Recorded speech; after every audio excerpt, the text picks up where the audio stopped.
कभी कभी अंधेरे में जो हम सुनते हैं, ज़रूरी नहीं कि वो वही हो जो हम समझ रहे होते हैं। और कभी कभी डर किसी और चीज़ से नहीं, हमारे अपने दिमाग से होता है। आज की कहानी है शकुन की, एक ऐसी रात की जो शुरू तो बिल्कुल आम तरह से हुई थी, लेकिन घर तक पहुंचते पहुंचते एक छोटी सी आवाज़ ने उसके दिमाग में डर भर दिया था।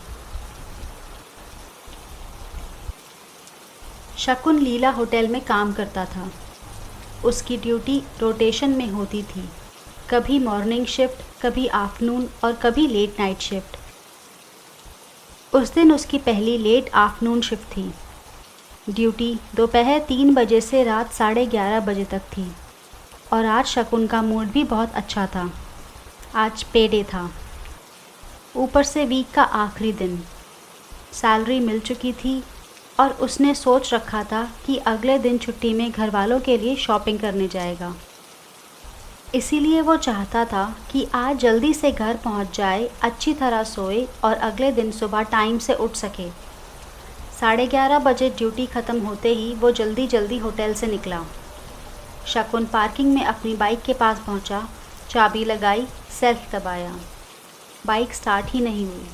उसने दोबारा ट्राई किया, फिर एक बार किया, लेकिन बाइक जैसे आज चलने का नाम ही नहीं ले रही थी। शकुन ने घड़ी देखी, 11:40 हो चुके थे। उसने सोचा अगर बाइक के चक्कर में और वक्त ख़राब किया तो लास्ट बस भी छूट जाएगी। आखिरकार उसने बाइक वहीं पार्किंग में छोड़ दी और बस स्टॉप की तरफ निकल गया। किस्मत से उसे लास्ट बस मिल गई। बस ने शकुन को चिराग दिल्ली वाले रोड पर उतारा। वहाँ से उसका घर शेखसराय में ज़्यादा दूर नहीं था। शकुन को रास्ता अच्छी तरह पता था। रोड से सीधा अंदर जाना था। अंदर जाते हुए वही रास्ता एक मस्जिद के पास से गुज़रता था और थोड़ा आगे जाकर रोड के कॉर्नर पर एक गुरुद्वारा था। गुरुद्वारे के बिल्कुल आगे उसका घर था। दिन में ये रास्ता बिल्कुल नॉर्मल लगता था, लेकिन रात के करीब 12 बजने वाले थे और उस वक्त वही रास्ता बिल्कुल अलग लग रहा था। शकुन बस से उतरा, घड़ी देखी, 11:55। उसने बैग कंधे पर डाला और शेखसराय की तरफ चल पड़ा। रोड पर ज़्यादा रोशनी नहीं थी। दूर कहीं कुछ कुत्ते भौंक रहे थे, लेकिन आसपास कोई आदमी नहीं था। शकुन नॉर्मल स्पीड से चल रहा था। उसे पता था कि कुछ ही देर में घर आ जाएगा। लगभग आधा रास्ता हुआ होगा तभी उसने सुना। शकुन रुक गया। उसने तुरंत पीछे मुड़कर देखा, कोई नहीं था। रोड खाली थी। उसने कुछ सेकंड्स तक देखा, फिर आगे बढ़ने लगा।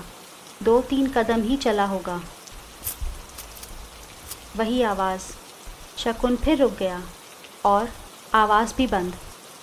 इस बार उसने थोड़ा गौर से पीछे देखा। कुछ भी नहीं, ना कोई आदमी, ना कोई साइकिल, ना कोई जानवर, बस खाली रोड। शकुन ने सोचा शायद किसी कुत्ते के गले में चेन होगी। उसने बात को इग्नोर किया और चलने लगा। लेकिन अब एक अजीब सी चीज़ होने लगी। जब शकुन चलता तो वो आवाज़ आती और जैसे ही वो रुक जाता, सन्नाटा। शकुन की चाल थोड़ी तेज़ हो गई। वो रुकता, आवाज़ बंद, फिर चलता, फिर आवाज़ चालू। अब उसके दिमाग में एक ही बात चल रही थी, कोई मेरे पीछे तो नहीं आ रहा। उसने एक बार फिर पीछे देखा, कोई नहीं। अब शकुन ने चलना तेज़ कर दिया और फिर उसने दौड़ना शुरू कर दिया। जैसे ही वो दौड़ा, वो आवाज़ उतनी ही तेज़ हो गई। अब शकुन को सच में डर लगने लगा था। उसने पीछे मुड़कर भी देखना बंद कर दिया था। वो बस दौड़ता रहा। पसीने से उसका चेहरा भीग गया था। सांस फूल रही थी, लेकिन वो रुक नहीं रहा था। कुछ ही देर में उसे सामने रोड के कॉर्नर पर गुरुद्वारा नज़र आया। गुरुद्वारा देखते ही शकुन को जैसे थोड़ी हिम्मत मिली। वो उसके सामने रुक गया, हाथ जोड़े, आँखें एक पल के लिए बंद की और धीरे से बोला, वाहिगुरु। उसने एक गहरी सांस ली, फिर घर की तरफ चल पड़ा और तब आवाज़ बंद हो गई। बिल्कुल अचानक, ना छन ना छन छन, कोई भी नहीं, कुछ भी नहीं। शकुन ने एक बार फिर पीछे देखा। रोड बिल्कुल खाली था। उसने गुरुद्वारे की तरफ देखा और फिर अपने घर की तरफ। बस कुछ ही कदम दूर था। वो जल्दी से घर के अंदर गया, दरवाज़ा बंद किया और कुछ देर तक वहीं खड़ा रहा। उसने किचन से पानी लिया, एक गिलास पूरा ख़त्म किया और फिर दूसरा। धीरे धीरे उसकी सांसें नॉर्मल होने लगीं, लेकिन दिमाग में अब भी वही आवाज़ घूम रही थी, छन छन। उसने क्यूरियोसिटी में विंडो के पास जाकर देखा। रोड पर कोई नहीं था, ना कोई आदमी, ना कोई जानवर और ना ही कोई मूवमेंट, बस वही खाली रोड। शकुन कुछ देर तक खिड़की से बाहर देखता रहा। फिर उसने सोचा, छोड़, बहुत थक गया हूँ, सोना चाहिए। वो अपने रूम में गया, वॉच उतारी, वॉलेट निकाला, टेबल पर रखा। फिर कपड़े बदलने से पहले उसने अपनी पॉकेट में हाथ डाला और अचानक उसका हाथ रुक गया। पॉकेट में कुछ था। उसने हाथ बाहर निकाला, उसकी मुट्ठी में कॉइन्स थे, काफ़ी सारे कॉइन्स। शकुन कुछ सेकंड्स तक उन्हें देखता रहा और फिर उसके चेहरे पर एक अजीब सी स्माइल आ गई और अगले ही पल वो खुद पर ही हंस पड़ा। उसने कॉइन्स को हाथ में लिया। वही आवाज़, बिल्कुल वही, जो पूरे रास्ते उसके पीछे आ रही थी, जो उसके चलने पर चलती थी और उसके रुकने पर रुक जाती थी, जो उसके दौड़ने पर और तेज़ हो जाती थी। वो आवाज़ किसी के पीछा करने की नहीं थी, किसी भूत की नहीं थी।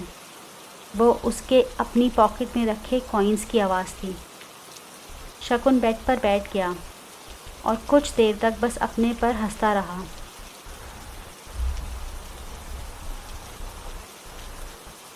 कभी कभी डर हम पर इतना हावी हो जाता है कि हम नॉर्मल चीज़ों में भी कुछ अजीब ढूंढना शुरू कर देते हैं। एक सुनसान सड़क, रात का सन्नाटा और एक छोटी सी आवाज़, बस इतना ही काफ़ी होता है कि हमारा दिमाग बाकी की कहानी खुद बना लेता है। वैसे आप लोगों के साथ कभी ऐसा हुआ है क्या? कोई ऐसी नॉर्मल सी चीज़ जिसे डर की वजह से आपने कुछ और ही समझ लिया हो? कमेंट्स में ज़रूर बताना। आप सुन रहे थे मिडनाइट चैप्टर, जहां हर कहानी छोड़ जाती है अपना एक निशान। हम मिलेंगे अगली बार एक नई कहानी के साथ। Good night.